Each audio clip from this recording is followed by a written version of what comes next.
ओम श्री गुरुभ्यो नमः। ओम नमो भगवते वासुदेवाय। ओम श्री कृष्णाय परब्रह्मणे नमः। अथ एकनवतितमं दशकं भक्तिस्वरूपवर्णनम्। श्रीकृष्णत्वत्पदोपासनमभयतमं बद्धमित्यार्थदृष्टेः मर्त्यस्यार्थस्य मन्ये व्यपसरति भयं येन सर्वात्मनैव यत्तावत्त्वत्प्रणीतानिह भजनविधि नास्तितो मोहमार्गे धावन्नप्यावृताक्षस्खलति न कुहचिद्देवदेवाखिलात्मन् भूमन् कायेन वाचा मुहुरपि मनसा त्वद्बलप्रेरितात्मा यद्यत् कुर्वे समस्तं तदिह परतरे त्वय्यसावर्पयामि जात्यापीहश्वपाकस्त्वयि निहितमनः कर्म वागीन्द्रियार्थ प्राणो विश्वं पुनीते न तु विमुखमना स्वत्पदार्थ विप्रवर्यः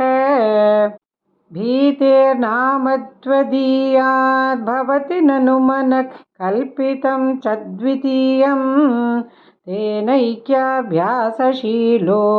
हृदयमिह यथा शक्तिबुद्ध्या निरुध्या माया विद्धेतु तस्मिन् पुनरपि न तथा भाति मायाधिनाथं तं त्वां भक्त्या महत्या सततमनुभजन्नीश भीतिं विजह्याम् भक्तेरुत्पत्तिवृद्धि तव चरणजुषां सङ्गमेनैव पुंसाम् आसाद्ये पुण्यभाजां श्रिय इव जगति श्रीमतां सङ्गमेन तत्सङ्गो देवभूयान् मम खलु सततं तन्मुखादुन्मिषद्भिः त्वन्माहात्म्यप्रकारै भवति च सुदृढा भक्तिरुद्धृतपापाः श्रेयो मार्गेषु भक्तावधिकबहुमतिर्जन्म कर्माणि भूयः गायन् क्षेमाणि नामान्यपि तदुभयतः प्रद्रुतात्मा उद्यद्दासः कदाचित् कुहचिदपि रुदन् क्वापि गर्जन् प्रगायन् उन्मादीव प्रनृत्यन्नयि कुरु करुणां लोकबाह्यश्चरेयम् भूतान्येतानि भूतात्मकमपि सकलं पक्षिमत्स्यान्मृगादीन् मर्त्यान् मित्राणि शत्रूनपि यमितमतिस्त्वन्मयान् यानमानि